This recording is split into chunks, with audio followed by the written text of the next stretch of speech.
She was a waitress who vanished in 1993. 31 years later, inside the booth where she once served coffee and pie, a note was found wedged beneath the vinyl seat.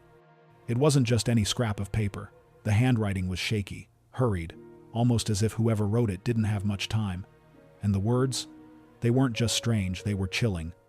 But to understand that discovery, to understand how an entire town came to be haunted by a diner and a missing young woman, we have to go back. Back to a quiet summer night, when the neon sign of Benny's Diner hummed against the darkness, and a 23-year-old waitress named Marlene Adams finished what should have been another ordinary shift. The year was 1993. The town of Briarwood, Pennsylvania wasn't much to look at from the outside one main street. A courthouse with a cracked clock tower, and a river that always seemed to smell faintly of rust and gasoline. But to the people who lived there, Briarwood was home. Families had been there for generations. The kind of place where people nodded when they passed you on the sidewalk, even if they didn't know your name. And at the center of it all, at least socially, was Benny's Diner. The kind of spot where truckers and teenagers sat only a few booths apart, where you could order a greasy burger, overhear the latest gossip, and, if you stayed late enough, see Marlene making her rounds with a pot of fresh coffee. Marlene wasn't the kind of girl who blended into the background. She had an energy about her, quick to laugh, quicker to stand up for herself. She wore her blonde hair tied back in a ponytail, strands always escaping around her face, and she had a habit of biting her lip when she was thinking. People said she had dreams bigger than Briarwood. She wanted to leave, maybe study photography in New York, but for now, Benny's Diner was where she spent her nights. Her coworkers said she was dependable, the kind of waitress who knew every regular by name. The old men who played cards at the counter loved her. The kids sneaking fries after football practice swore she never told on them. And the truckers, well, they always left her the best tips. But for all her brightness, there was something else, something quieter. Friends would later say Marlene had been uneasy. She never said why exactly, but a few weeks before she vanished, she started locking her car doors in the parking lot, even if she was only running in for a second. She started asking her coworker, Donna, to walk her out after late shifts, and she'd flinch sometimes, just slightly, when the bell above the diner door rang after midnight. July 10th, 1993, started off like any other night. The air was sticky and heavy, the kind of heat that clings to your skin even after the sun sets. Locals recall the sky being unusually dark that evening, cloud cover blotting out the stars. Inside Benny's, though, it was bright and alive. The jukebox was playing Garth Brooks, the scent of fried onions hung in the air, and Marlene was gliding between booths with practiced ease. Around 10 o'clock, she laughed with a table of college kids passing through town. Around 11, she poured a refill for Sheriff Calhoun, who was finishing his pie at the counter. By midnight, the diner had mostly emptied. The cook, Benny himself, was cleaning the grill. Donna was tallying receipts. And Marlene? She was wiping down the corner booth, the same one where, 31 years later, that note would be found. At 12:35 a.m., she told Benny she was heading out. She grabbed her purse, waved a tired goodbye, and stepped into the heavy summer night. And that, as far as anyone knows, was the last time anyone ever saw her alive. The next morning, her car was found in the parking lot. Doors locked, purse still inside, keys on the seat. It was as if she had walked out of the diner and simply vanished into thin air. Briarwood had seen its share of gossip before: affairs, fistfights, the occasional scandal. But nothing like this.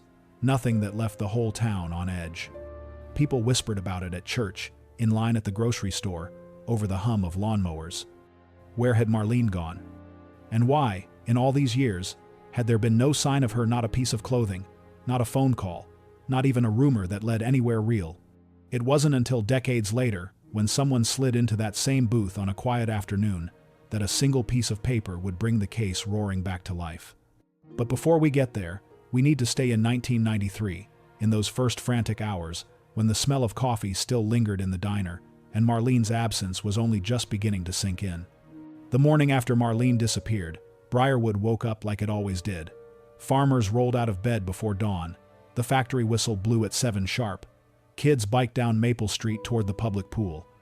But by 8 a.m., a ripple of unease was moving through town. It started at Benny's. Donna was the first one in that morning. She unlocked the glass front door, the kind that jingled when you pushed it open, and noticed Marlene's car still sitting in the lot. A faded blue Honda Civic, sun-faded on the roof, with a crack along the passenger side mirror. Marlene always parked in the same spot right under the humming streetlight. At first, Donna thought maybe Marlene had gone home with someone and just left the car behind. That happened sometimes, not with Marlene, but with others. She tried not to think too hard about it as she made her way inside. But when she spotted the purse on the passenger seat, her stomach tightened. By mid-morning, Benny himself noticed too. He'd worked with Marlene for 3 years. She was never late for a shift, not once. So when 11 a.m. came and went with no sign of her, he called her home phone.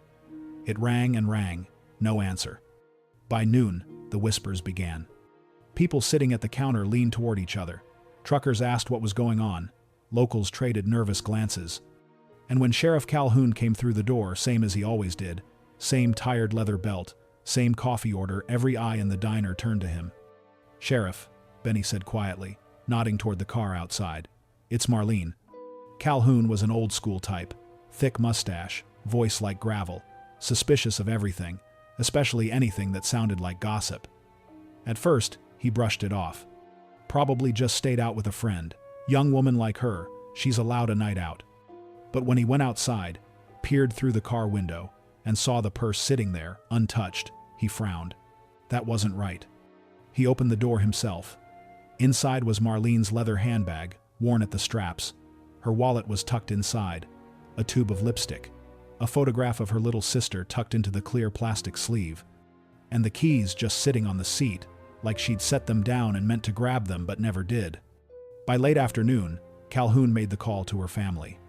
Her mother, Evelyn, picked up the phone in her kitchen. She was in the middle of making potato salad, preparing for a church picnic that weekend. The sheriff's words stopped her cold. "We haven't seen Marlene since last night," he said. "Do you know where she might have gone?" "No," Evelyn whispered. Her hands shook so badly she dropped the spoon. By evening, Evelyn and her husband, Carl, were down at the diner, pale and frantic. They walked the parking lot, calling her name, as though she might be hiding in the bushes or crouched behind a car. Neighbors began gathering too. By sundown, half the town seemed to be there, standing under the buzzing streetlight, murmuring prayers, smoking cigarettes, shifting uneasily from foot to foot. That night, Evelyn left a note on Marlene's windshield. It said, "Honey, please call me. Anything you need, we'll figure it out. Just come home." But no call came. Instead, as darkness pressed down on Briarwood, the police finally brought out flashlights. They searched the diner, the alleys, the riverbank. They brought dogs from the next county over, who sniffed at her car and led handlers in circles, first toward the diner, then down to the street, then nowhere at all. It was as if her scent evaporated. People began to whisper about the last night she'd been seen. The college kids remembered her smile, the way she teased them about leaving a mess of ketchup packets on the table. Sheriff Calhoun remembered her pouring his coffee, asking if he wanted extra sugar. And Donna, her coworker, remembered her locking eyes with the clock more than once, as though she was waiting for the shift to be over, waiting for something outside. But when police pressed Donna for details, she shook her head. She didn't say anything. She was just quieter than usual. That's all. By the second day, the newspapers had picked up the story. "Local Waitress vanishes." The headline read, above a photograph of Marlene taken at her cousin's wedding. She wore a pale blue dress in the picture, her hair loose, her eyes bright. Underneath the photo, a few stark lines. "Last seen July 10th, leaving her shift at Benny's diner. Vehicle found. No signs of struggle. Family pleads for answers." The story spread faster than anyone expected. Reporters came in from Pittsburgh. A camera crew filmed the outside of the diner. Neighbors who had never spoken to the press before suddenly found themselves in front of microphones, saying things like, "She was a sweet girl," or "It just don't happen here, not in Briarwood." But behind closed doors, the whispers grew darker. Some said she must have run away, maybe to New York, like she'd always talked about. Others said no, she'd been taken. A trucker, a stranger, someone passing through. And a few, lowered their voices and wondered if maybe it wasn't a stranger at all. Maybe it was someone in town, someone they knew. The Adams family couldn't sleep. Evelyn kept walking from room to room, turning on lights, as though Marlene might appear if the house was bright enough. Carl sat on the porch all night, chain-smoking, staring at the road. And Marlene's younger sister, Sophie, only 16 at the time, refused to leave her bedroom. She lay curled up with Marlene's sweater, whispering into the dark, "Please come back, please." By the end of that first week, Briarwood felt like it was holding its breath. Every noise seemed sharper, every shadow seemed suspicious.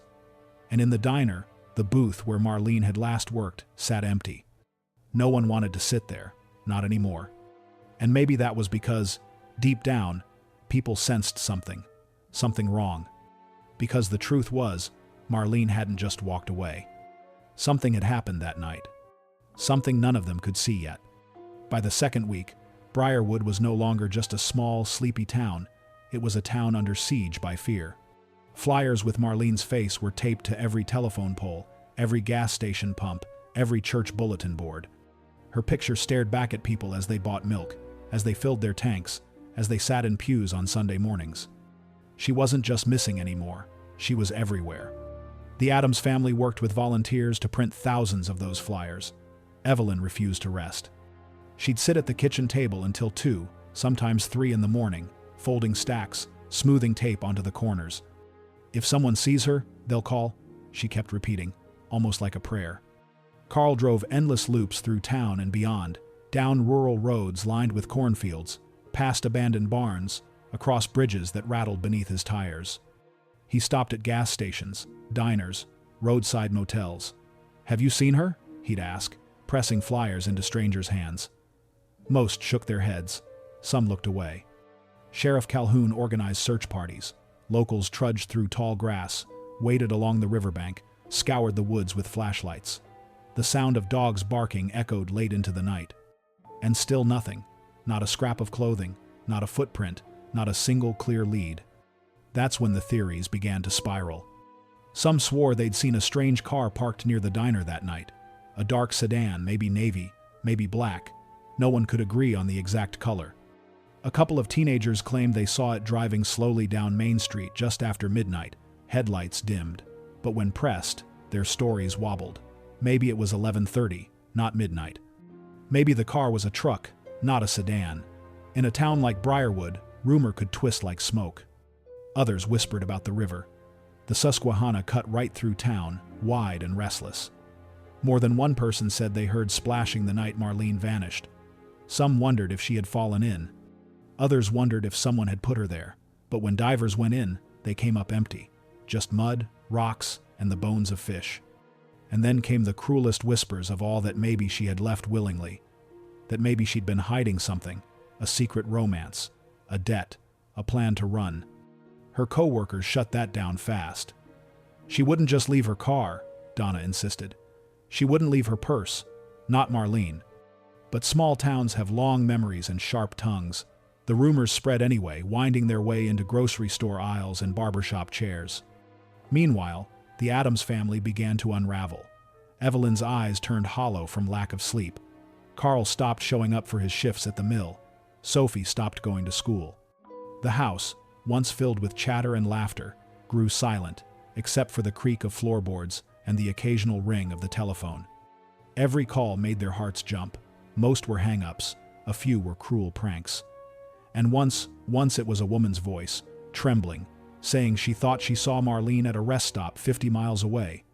Police checked. Nothing. It was during this time that something strange happened at Benny's diner. The booth. Customers avoided it. Even though it was just vinyl and wood, it carried a heaviness. People said they felt cold sitting there, even in the middle of July. Coffee went untouched. Food lost its taste. After a few days, Benny stopped seating people there altogether. He set a vase of fake flowers on the table, almost like a memorial. But for Donna, it was more than just a booth. She couldn't stop replaying that last night in her head, Marlene wiping it down, her glancing at the clock. Her smile thinner than usual, like it was pasted on. And then, something else. Something Donna didn't mention right away. When she closed the diner that night, she thought she heard voices outside. Low, hushed. She glanced out the window, but saw nothing. At the time, she brushed it off. But later, when Marlene was gone, the sound replayed in her mind like a broken record. Did she meet someone out there? Donna asked herself, over and over. Was someone waiting for her? The police wanted answers too, but the longer the search dragged on, the thinner their patience wore. Sheriff Calhoun's face hardened. His statements to the press grew shorter. "We're investigating all possibilities," he kept saying, even as he quietly told deputies he feared the worst. By the end of July, Briarwood was exhausted. People stopped joining the searches. Flyers curled at the edges and faded in the Sunday news crews packed up and left. The town wanted normalcy, but it couldn't quite grab it. Not with Marlene's car still sitting in that parking lot, gathering dust. And yet for her family, for her co-workers, for those who loved her, hope still flickered. They believed someone, somewhere, knew something. And they believed that one day, it would come out. But no one could have imagined that the first real crack in the case wouldn't come for decades. Not until a piece of paper, hidden in that very booth, slipped free at last. By August of 1993, Briarwood felt split in two. On one side, there were those who believed Marlene was still out there alive, maybe scared, maybe held against her will. On the other side were the ones who shook their heads quietly and said the words no one wanted to hear out loud: "She's gone." For the Adams family, hope and despair lived under the same roof. Evelyn had taken to sitting by the window every night, her coffee growing cold, staring at the road as though Marlene might walk up the driveway at any moment. She kept the porch light on, just in case. Carl grew quieter by the day. He used to hum old country songs while fixing things in the garage. Now, he barely spoke. And Sophie, sweet 16-year-old Sophie, was stuck in a place between fury and heartbreak. She snapped at her parents, slammed doors, and yet cried herself to sleep with Marlene's sweater clutched in her arms. The house began to feel haunted, not by ghosts, but by absence. Neighbors tried to help.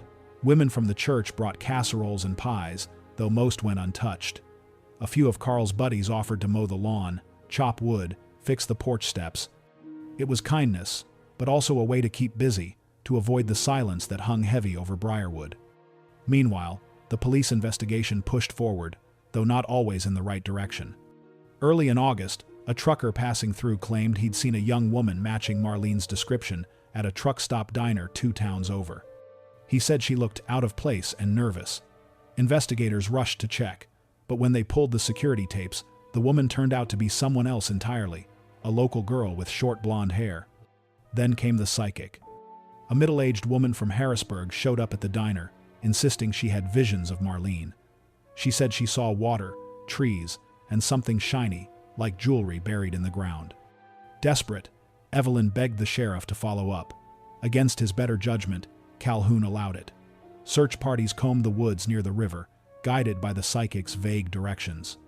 They found nothing but beer cans and broken glass. The psychic later admitted she'd hoped to help the family find peace, but it left Evelyn feeling used, raw, and angrier than ever. By late summer, Sheriff Calhoun turned his attention inward to Briarwood itself. He started asking tougher questions of people who knew Marlene best. There was Donna, her co-worker. He grilled her for hours. Was Marlene seeing someone secretly? Did she ever mention being followed? Donna swore she knew nothing.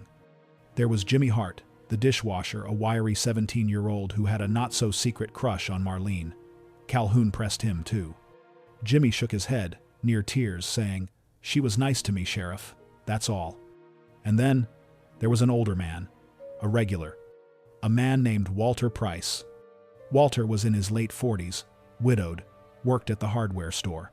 He was known around town as polite, soft-spoken, always sitting in the same booth, not the one that would later hold the note, but close enough to see Marlene working most nights. Some people whispered he was a little too friendly with her, always leaving big tips, always lingering after closing.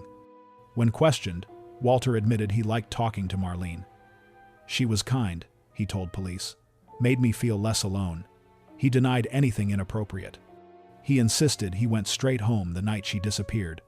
His alibi was thin, no one could confirm it, but there was no evidence tying him to her vanishing. Still, rumors spread like wildfire. People started crossing the street when they saw Walter coming. The hardware store lost customers. In a town like Briarwood, suspicion could destroy a man's life, guilty or not. But the truth? Walter wasn't the only one raising eyebrows. Another name surfaced, a drifter named Clyde Peterson. He'd been seen around Briarwood in early July, picking up odd jobs, sleeping in his beat-up pickup by the river. Folks said he was rough around the edges, drank too much, and had a temper. When investigators tracked him down weeks later, Clyde was gone. Some claimed he'd headed south. Others swore they saw him hitching rides west. Either way, he vanished without a trace, just like Marlene. Theories multiplied. Had Clyde taken her? Had Walter? Or was it someone no one had even considered yet? By September, the case was already stalling. Leads dried up, witness statements contradicted each other, and in the middle of it all, Benny's diner tried to return to normal. But it wasn't normal. Not anymore. The jukebox songs felt sadder. The air smelled heavier. And that corner booth, the one where Marlene had last wiped down the table, the one that 31 years later would give up its secret, remained empty. Sometimes, late at night, Donna swore she could still see her friend there, just for a second, in the corner of her eye. A blonde ponytail, a flash of a smile. But when she looked straight at the booth, it was only shadows. And that was the cruelest part. Marlene was everywhere in Briarwood, and yet she was nowhere at all. By fall of 1993, Briarwood was a different place. On the surface, life moved forward. School started back up. Football games filled the bleachers. Leaves turned red and gold. But underneath, the town was restless, uneasy. Every shadow seemed longer. Every stranger's face was met with suspicion. Marlene's disappearance wasn't just a story anymore. It was an obsession. The Tribune-Review ran weekly updates, even when there was nothing new to say. Talk radio hosts speculated about truck stop killers. A few national outlets picked it up, framing it as small-town mystery in Pennsylvania. That brought fresh reporters into town, and with them, more pressure on Sheriff Calhoun. Calhoun didn't like the spotlight. He wasn't used to cameras in his face. Questions shouted as he walked into the station. He started holding stiff press conferences, repeating the same lines over and over. "We are following all leads. We ask the public for patience." But patience was running thin. In grocery stores and church pews, people whispered theories. At least half the town was convinced Walter Price had something to do with it. Others swore the drifter Clyde Peterson was guilty. And then there were the wilder rumors. One woman at the salon claimed Marlene had been dating a married man and that his wife had found out. Another man at the bar swore she'd been planning to leave town, and maybe she'd staged her own disappearance to start fresh. The cruelest rumor of all came one night at the bowling alley, that maybe she hadn't left Briarwood at all, that maybe her body was buried somewhere close. The Adams family tried not to listen, but it was impossible not to. Evelyn would overhear whispers at the grocery store and go home shaking. Carl once nearly punched a man at the bar for suggesting Marlene had run away. And Sophie? She stopped going out entirely. Kids at school stared at her, whispered behind her back. She felt like she was living in her sister's shadow, not Marlene's life, but her disappearance. Meanwhile, the police were stretched thin. Deputies worked overtime chasing leads that went nowhere. One week they were in Ohio, tracking a tip from a truck driver. The next week, they were at an abandoned farmhouse outside town, searching for signs of foul play. Every time, they came back empty-handed. And with each dead end, frustration grew. At one town hall meeting in October, voices rose. "Why haven't you arrested Walter yet?" one man shouted. "You're wasting time looking outside Briarwood," another snapped. Sheriff Calhoun, his face red, slammed a fist on the podium. "We don't arrest people on rumors," he barked. But the damage was done. The town was losing faith. As the weeks passed, paranoia took root. Parents kept tighter curfews on their kids. Women stopped jogging alone. Locks were checked twice, sometimes 3 times. For the first time in decades, Briarwood didn't feel safe. And then came a break that wasn't really a break at all. In November, hunters deep in the woods reported finding women's clothing scattered near a creek bed. Police rushed in. Evelyn nearly collapsed when she heard. But when investigators laid out the items, none of them belonged to Marlene. They were old, weather-worn, likely dumped there years ago. Still, for days, Briarwood buzzed with morbid speculation. Was there another missing girl? Was this connected? Or was it just another cruel coincidence? By winter, snow fell heavy over the town. Christmas lights went up. And yet the Adams house stayed dark. Evelyn refused to decorate. "Not without her," she whispered. Sophie begged her to put up the tree, but Evelyn shook her head. It sat in the basement, boxed away, collecting dust. At Benny's, business slowed. The diner was no longer the heart of the town, but a wound. People avoided it, saying the place felt cursed. Benny himself grew weary, his hands trembling as he counted the register each night. The jukebox sat silent. The corner booth, Marlene's last booth, remained untouched. And yet, the story refused to die. Tips still trickled in, theories still spread, Marlene's name still lingered in every conversation. But beneath all that noise, the truth was slipping further away.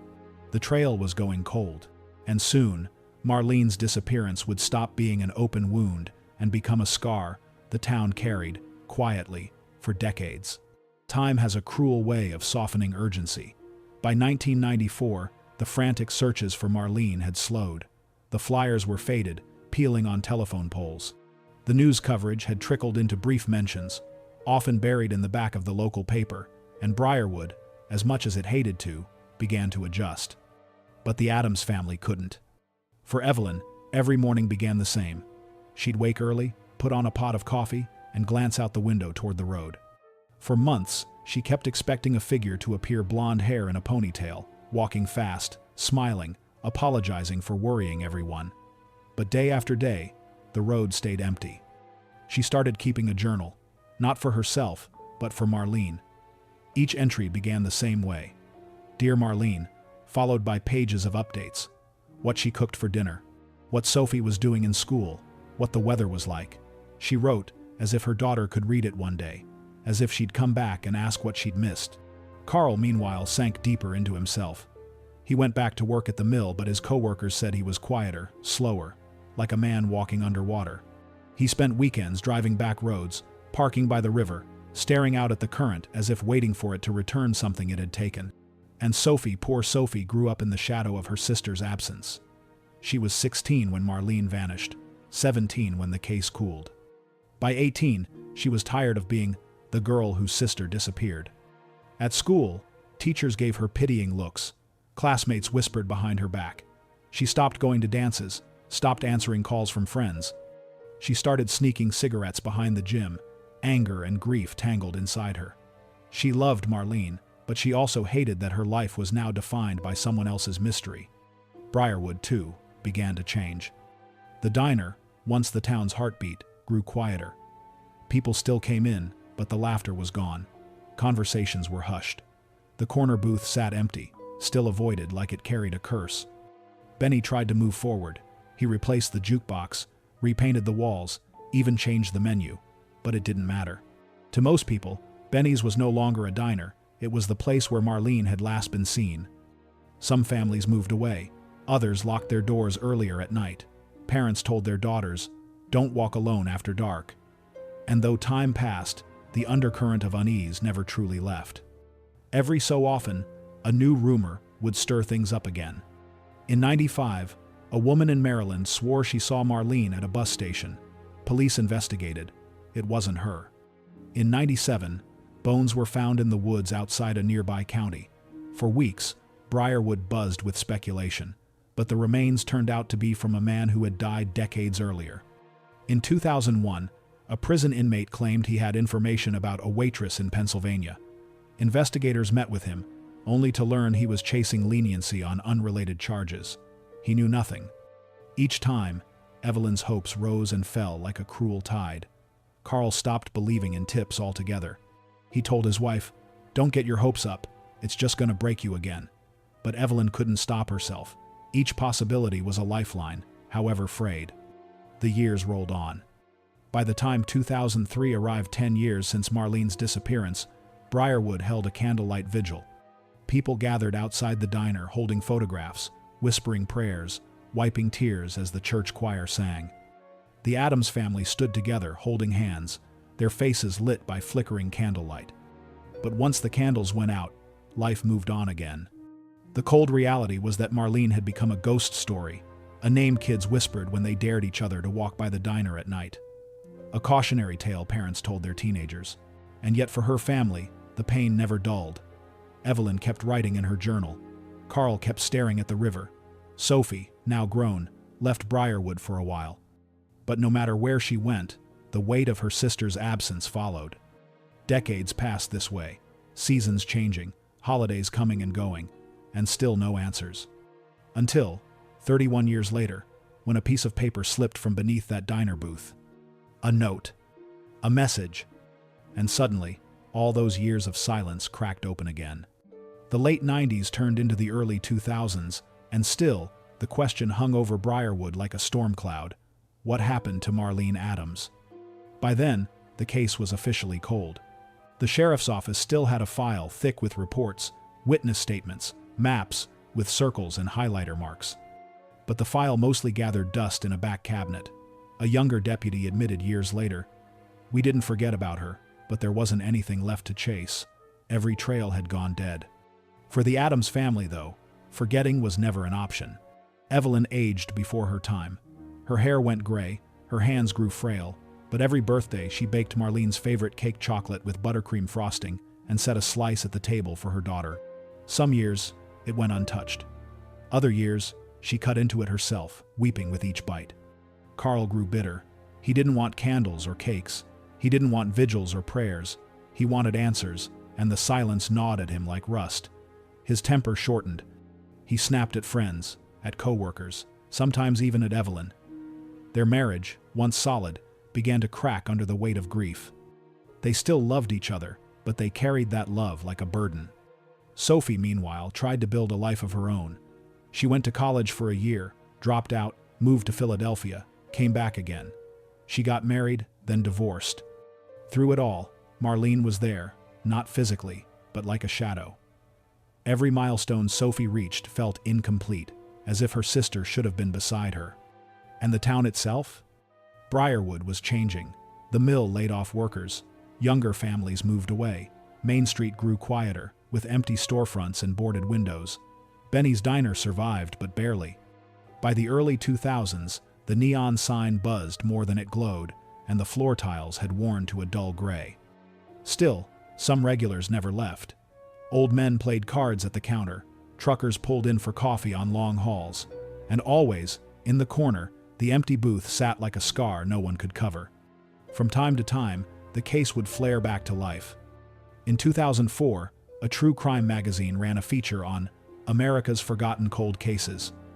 Marlene's photograph was printed on glossy paper, her smile frozen in time. For weeks, reporters called Briarwood again, re-interviewing old witnesses, knocking on doors. Nothing came of it. In 2009, skeletal remains were found in the mountains 2 counties over. Rumors spread fast, too fast. Before police even confirmed the gender, Briarwood was abuzz. They found her. But it wasn't her. It was an unidentified hitchhiker from decades earlier. Each false lead reopened the wound. Each disappointment deepened the ache. By the 20-year mark, in 2013, even the vigils had grown smaller. Only a few dozen gathered outside the diner, candles in hand, voices low. Sophie spoke that year, her voice trembling. "We don't want to stop hoping, but hope without answers is heavy." It was around this time that whispers about the diner booth began again. Some swore it was cursed.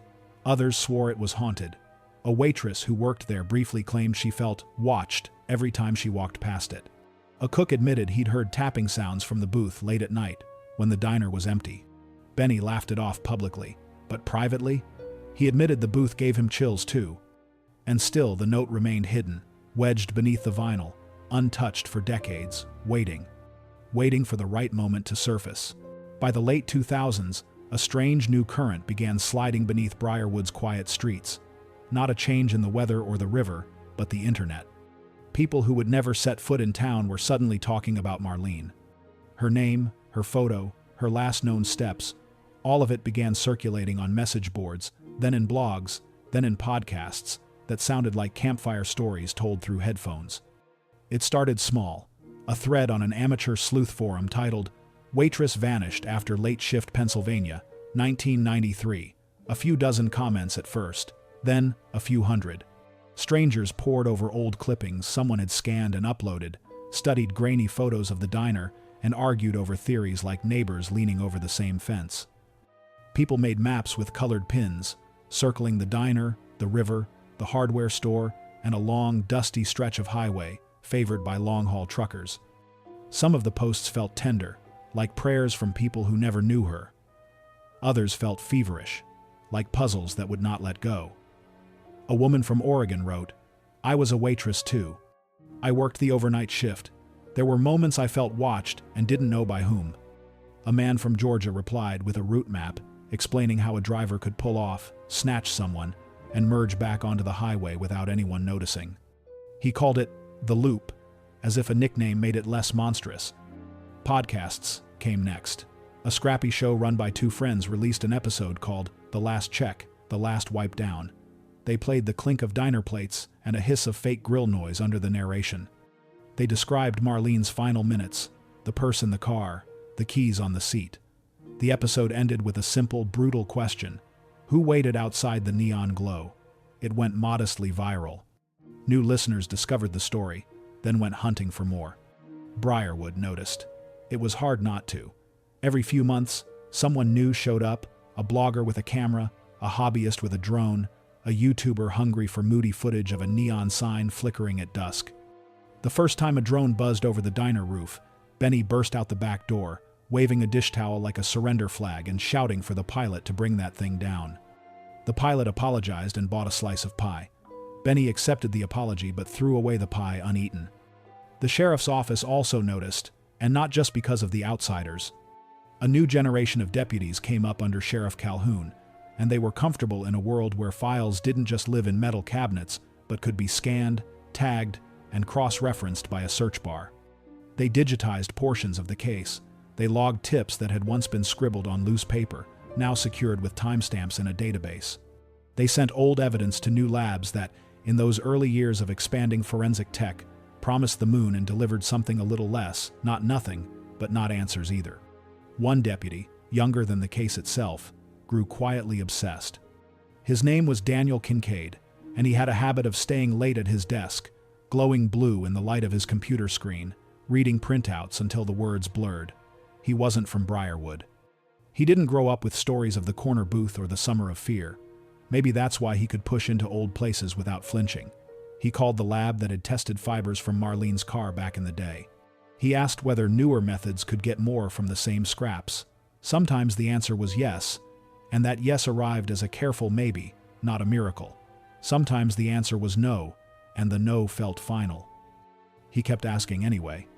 On an autumn afternoon, years into his quiet quest, Kincaid drove out to speak with Walter Price.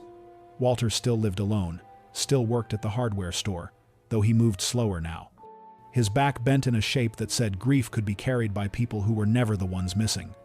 Kincaid sat in Walter's tiny living room with lace curtains and a stale lemon smell, and asked the same questions others had asked decades earlier. Where were you that night? What did you notice the day before?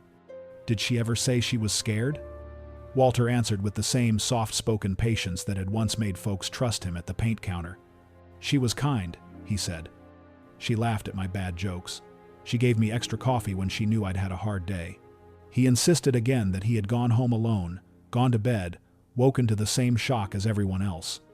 People decided I was lonely and therefore dangerous, he told Kincaid, eyes glassing over. Not the same thing. Kincaid nodded, letting the silence sit. Did you ever see her talk with anyone outside, late, when the sign was buzzing and the lot was emptying out? Walter thought for a long time, really tried. Once, he said, I saw a shadow near the dumpster. Not a person exactly, more like movement. But it could have been a dog nosing for scraps. It was summer, windows open, sounds carry funny. Back at the station, Kincaid logged the interview and stared at a map. The diner, the dumpster, the streetlight that hummed, the river. He traced a path with his finger, the same path so many minds had traced already, and felt the same unsatisfying circle closing without landing anywhere at all.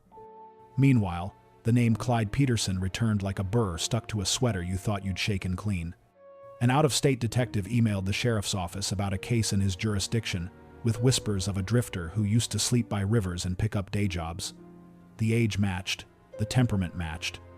But when Kincaid called back, the trail was already just a rumor about a rumor, the kind of phantom that wastes months. The internet did not care about dead ends. It made new ones daily. A long post spread on social media claiming a trucker had confessed to a friend of a friend at a bar. The post mutated as it traveled, picking up fake details like barnacles, a tattoo, a missing tooth, a specific truck stop. Kincaid tracked the thread to its origin and found it started from a teenager who was just repeating something my uncle said. The uncle denied it. The thread lived on anyway. Lies can be immortals when they wear the right costume. As the first decade of the new century tipped into the second, true crime wasn't just late-night radio and slim magazines anymore. It was glossy television and high-production podcasts with ominous cellos. It was bingeable shows where an unsolved case unspooled over hours, leaving viewers certain the answer must be just one more episode away. People wrote into these shows with suggestions. Cover Briarwood. Cover the Waitress. Some did. Their episodes brought an uptick in tourists who wanted to see the diner, to take photos outside like it was a landmark instead of a wound. Benny wasn't cruel about it. He understood grief could pull people who didn't live it into its orbit. He kept a polite smile for the visitors, directed them to the pie that still sold best, and set their coffee cups down with a soft clink. But when they asked to sit in the corner booth, he shook his head. "We keep that one open," he'd say, "and leave it at that." Sometimes, the visitors nodded solemnly. Sometimes they rolled their eyes and muttered about theatrics. They were gone by morning either way. The booth stayed empty. Evelyn watched the wave of attention from her living room.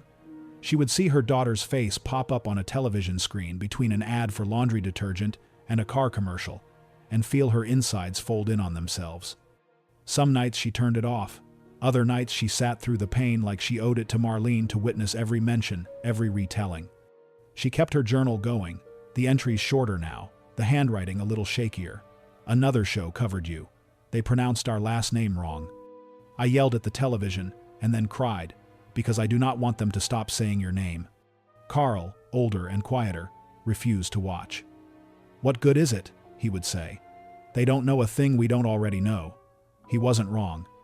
But once in a while, a tip from a listener would come in that wasn't a prank or a boast.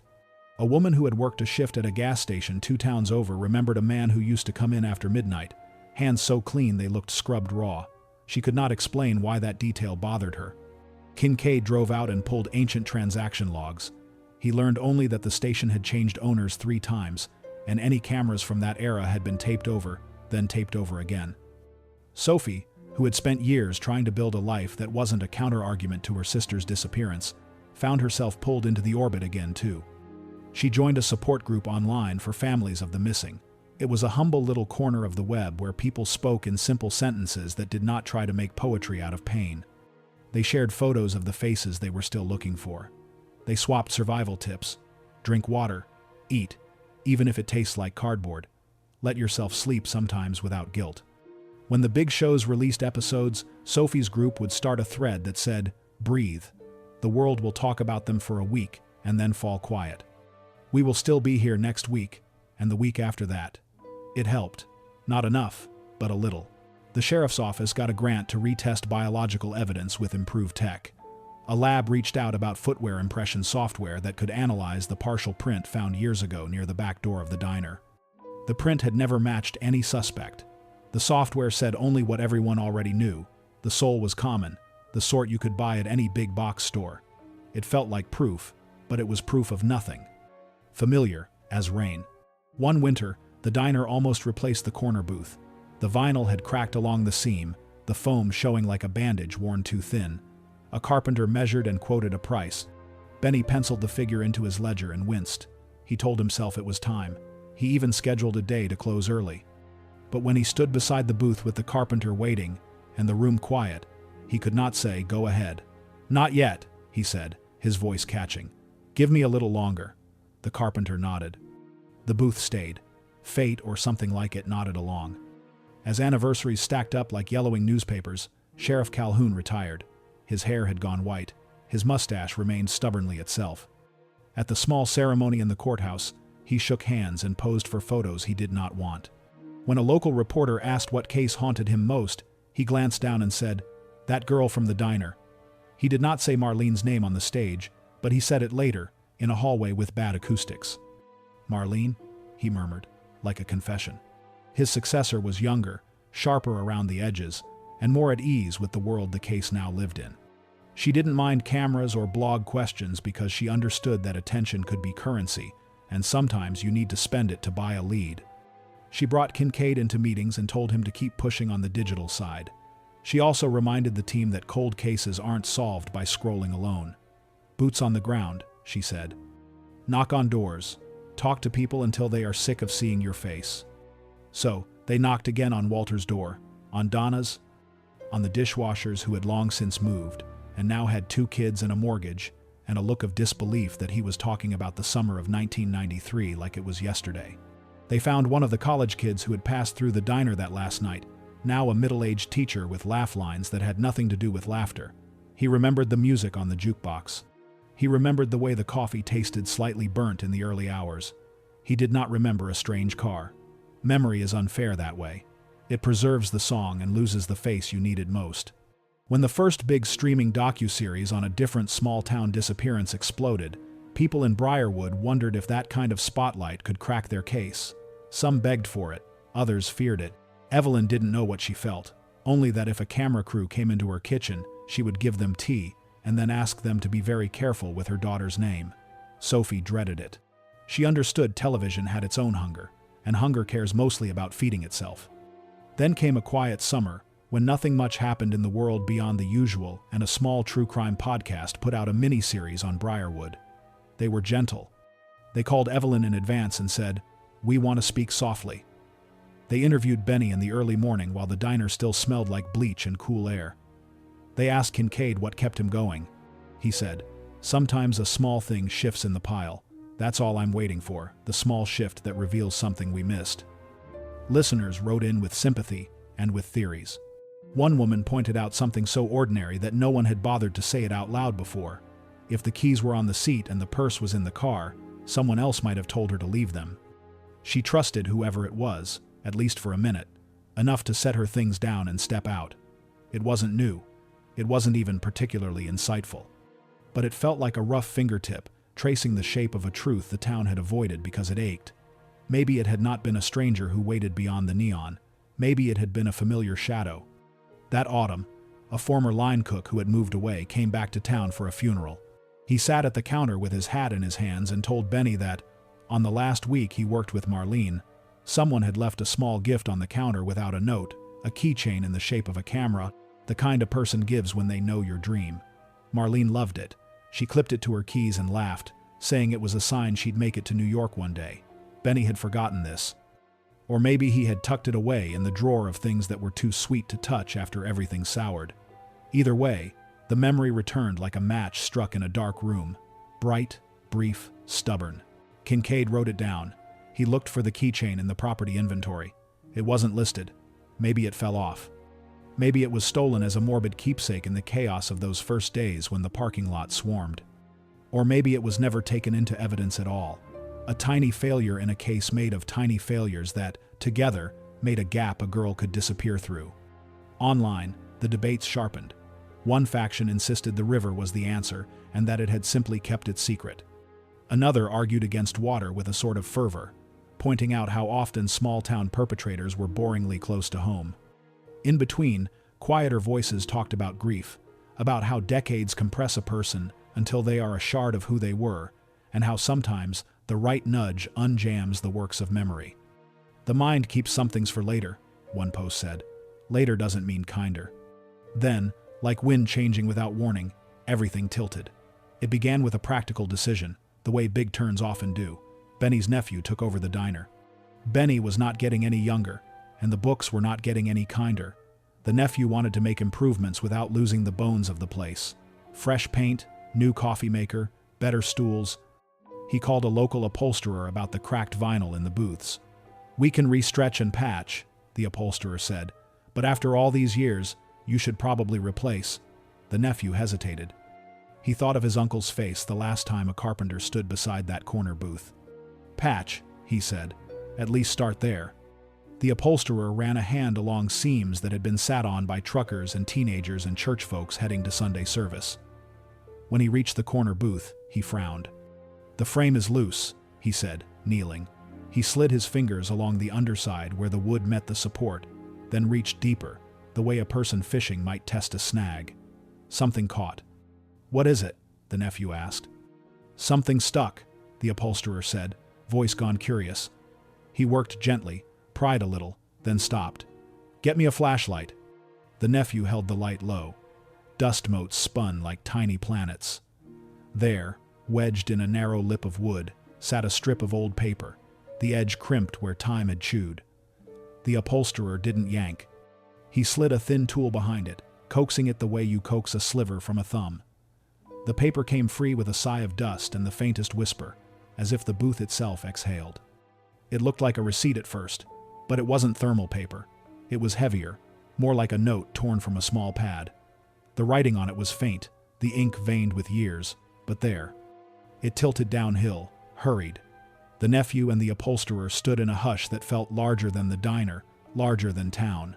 Somewhere a coffee maker hissed. Somewhere a truck downshifted on the highway. In the booth, history waited to be read aloud. The nephew did not read it. Not yet. His hands were shaking. He slipped the paper into a clean sandwich bag with the awkward gentleness of someone dressing a wound. He called his uncle first. Then he called the sheriff. Kincaid was the one who arrived. He walked in through the front door, felt the way the air had changed, saw the booth cordoned off with nothing more than a dishcloth laid like a reverent ribbon. He thanked the upholsterer for his patience. He told the nephew he'd done right. Then he sat down at the table, set the bag in front of him, and stared through the plastic at the thin handwriting that had been pressed in quiet for more than 3 decades. He read the words once in his head, then again out loud, almost a whisper, as if the sounds might wake something sleeping.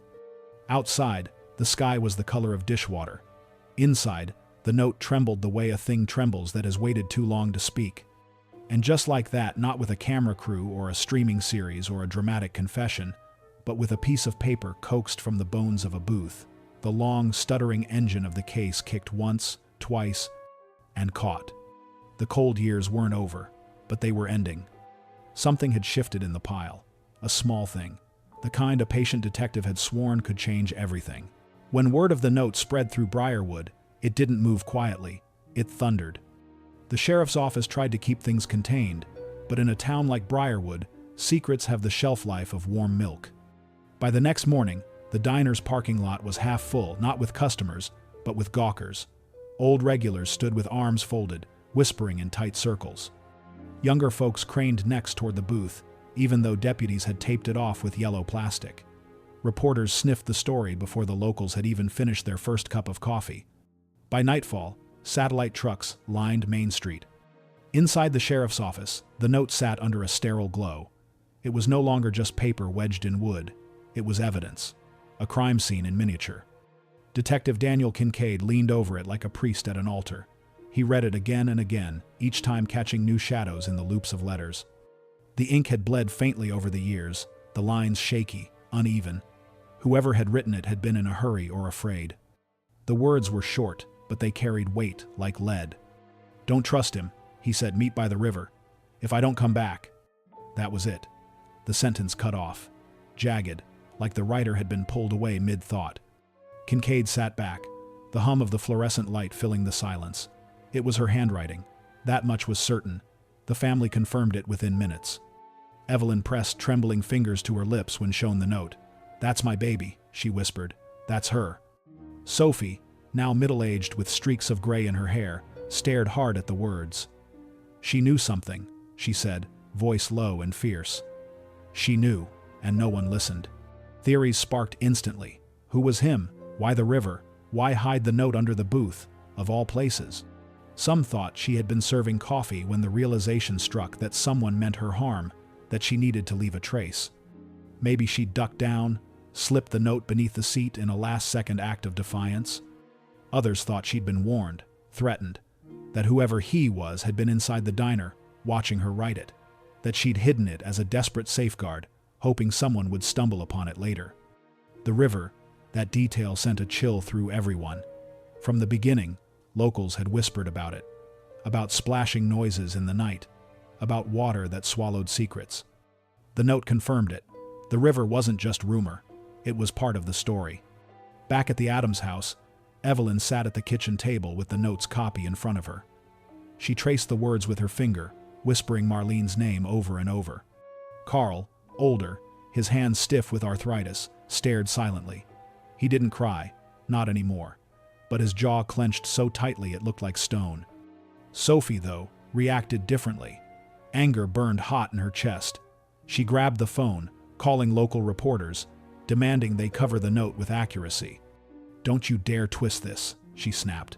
"Don't you make her some mystery character. She was real. She was scared. And now we know she was right." For Briarwood, the discovery reopened every scar. People who hadn't spoken Marlene's name in years found it on their lips again. Old suspects resurfaced in conversations. Was it Walter Price? Was it Clyde Peterson? Was it someone who's been sitting in church pews beside us this whole time? The diner booth turned from a place avoided into a shrine. Deputies had sealed it off, but people pressed against the windows to glimpse it. Someone left flowers by the door, someone else left a candle. For a week straight, strangers came by, pausing in the parking lot, shaking their heads at the sheer strangeness of it. A note, waiting 3 decades to be found. Kincaid, meanwhile, worked like a man possessed. He ordered handwriting experts to examine the loops and strokes. He had the paper itself tested, looking for fingerprints, oils, anything clinging to its surface. He mapped out the timeline of that night again, combing through statements with fresh eyes. And late one evening, alone at his desk, he asked himself aloud the question that had been gnawing at him since the note was pulled free. Why didn't she finish the sentence? The paper offered no answer, only silence. But the implication was enough to turn Briarwood inside out. Marlene hadn't just vanished. She had been meeting someone she didn't trust. And now, after 31 years, the town was forced to look around at itself and wonder had he been here all along. The note was only a handful of words, but it detonated like dynamite. For 31 years, the case had been a puzzle with missing pieces. The note didn't complete the picture, but it gave shape to the whole. "Don't trust him," he said. "Meet by the river." Suddenly, the river wasn't just gossip whispered in grocery aisles. It was written in Marlene's own hand. Detective Daniel Kincaid wasted no time. Within days, the sheriff's office organized a fresh sweep of the Susquehanna. The river had been searched before: dogs, divers, boats dragging the water with sonar, but time and technology had changed. Now, they had equipment that could scan the depths with sharper eyes. The townsfolk gathered on the bank to watch the boats fan out. The hum of engines carried over the water. An older woman clutched her grandson's hand and murmured, "Lord, let them bring her home." Some prayed. Others just stared, silent, their breath fogging in the cool morning air. Reporters set up cameras, narrating over the river's slow churn. One crew interviewed Benny himself. His hands shook as he lit a cigarette he hadn't touched in years. "She was here the night she wrote that," he said, nodding toward the diner visible in the distance. "I should have noticed. God help me, I should have noticed." For 2 weeks, the search continued. Drones flew overhead. Divers descended into murky depths. At one point, sonar picked up a shape that made hearts lurch long, narrow, lodged in the riverbed. The divers brought it up with ropes and winches, but when it broke the surface, dripping, the truth was a disappointment. It wasn't a body. It wasn't even a car. It was an old tree trunk, twisted and heavy, waterlogged into the shape of something sinister. The river, once again, kept its secrets. But the note gave Kincaid a different current to follow: him. The investigation circled back to the suspects who had been whispered about for decades. First was Walter Price. Now in his late 70s, Walter walked with a cane, his back bent, his hair thin. Still, when deputies knocked on his door, he knew why they had come. "It's about her," he said softly, not needing to hear her name. In the interview room, Walter listened as Kincaid read the note aloud. His lips trembled. "That's her writing," he whispered. "I remember her leaving little notes for customers. She always had that slant." "Who do you think she meant?" Kincaid pressed. Walter's eyes brimmed with tears. "Not me." His voice cracked, raw with the weight of 31 years under suspicion. "I never asked her to the river. Never. People thought things, but I only wanted her to be happy." Kincaid studied him. Walter was frail, but frailty could be a mask. Still, when they checked his history, his alibi from that night, thin at the time, had gained unexpected strength. A receipt was uncovered from a late-night purchase he'd made after leaving the diner, time-stamped just minutes after Marlene was last seen. It wasn't ironclad proof, but it nudged the needle. Maybe Walter wasn't the shadow she'd feared. Then came Clyde Peterson, the drifter. He'd vanished not long after Marlene did, his name floating in rumors like driftwood. For years there had been no trace of him. But with the note in hand, Kincaid pushed harder. Records were pulled. Old warrants surfaced, and eventually, a trail appeared. Clyde had been arrested in Texas in the late 90s for bar fights and petty theft.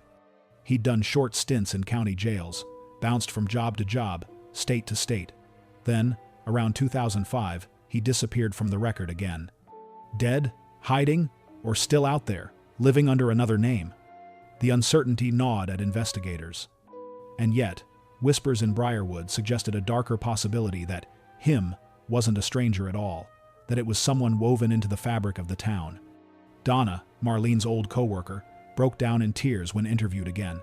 She told me, just a few days before it happened, that someone had been making her nervous, Donna said. I asked who, and she brushed it off, but she wasn't herself. She was jumpy. Did she say if it was someone from town? Kincaid asked. Donna hesitated. She didn't have to. The way she said it like I'd know, like I'd already seen him around. The implication spread through Briarwood like a fresh fire.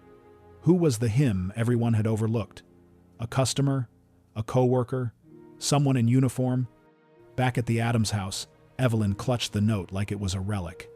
She refused to let it out of her sight for long, even with the copies made. She sat in her chair by the window, whispering over and over. She was trying to tell us. She was trying to tell us. Sophie, sharper edged now, demanded answers. I don't care who it is, she told reporters. If he's still alive, I want him dragged into the light, and if he's dead, I want his name nailed to his grave. For Briarwood, the reopening of the case felt like an old wound torn fresh. The diner, once avoided, now became a pilgrimage site. Strangers from hours away stopped by, ordering coffee just to sit near the taped-off booth. Benny's nephew posted a sign by the register. Respect the family. No photos of the booth. But people tried anyway. The river search turned up nothing solid. The drifter's trail was faint. Walter's innocence seemed clearer than before. But that note meant Marlene had known something. And it meant the truth was closer than it had ever been. The problem was, after 31 years, the truth wasn't going to come quietly. The note had been clear in its vagueness. Don't trust him. He said meet by the river. It was a warning, but also a riddle. For weeks, Detective Daniel Kincaid lived inside that riddle. He stared at old files until his eyes burned, ran interviews until his voice went hoarse. He pinned photographs, maps, and timelines on the corkboard in his office until the wall looked like the inside of a mind unraveling. And then, one night, a detail surfaced. It came not from new technology, not from a lab, but from a memory.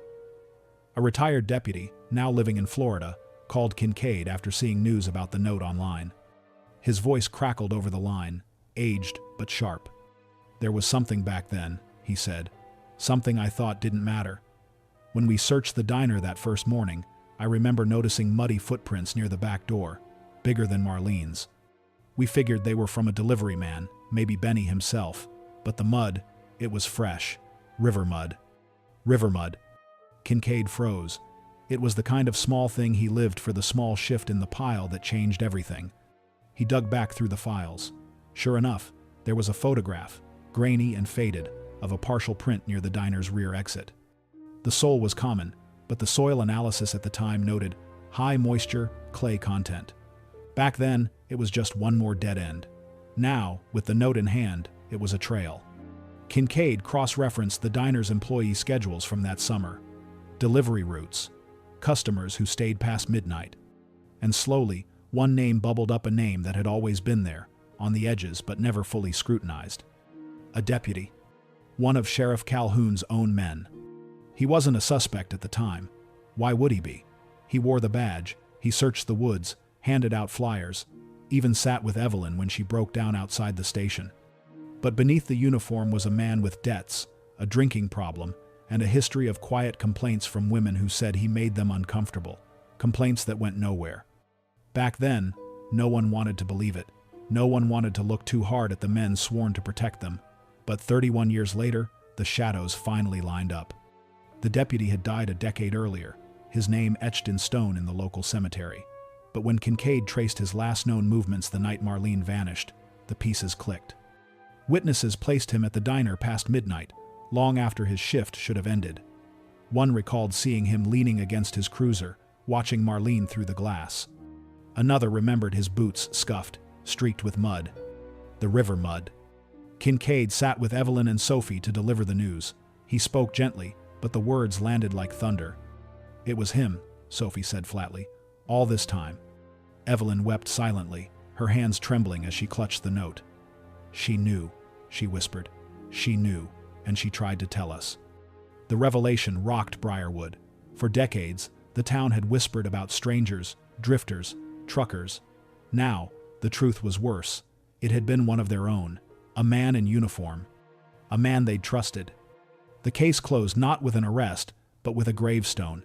The deputy was gone, beyond earthly justice, but the truth at last had surfaced. And yet, one detail lingered. The note had ended with unfinished words. "If I don't come back." No one knew what she had meant to finish. A name? A plea? A goodbye? That jagged dash at the end remained a wound the note couldn't heal. At the diner, the booth stayed empty. People still avoided it. Some swore, late at night, you could see a shadow seated there, a young woman writing, her head bent, her hand moving fast. The town finally had answers, but Briarwood would never be the same. Because in the end, the note wasn't just a clue. It was a voice carried across decades, breaking through silence to say one thing, loud enough for everyone to hear. She was never safe, not even here.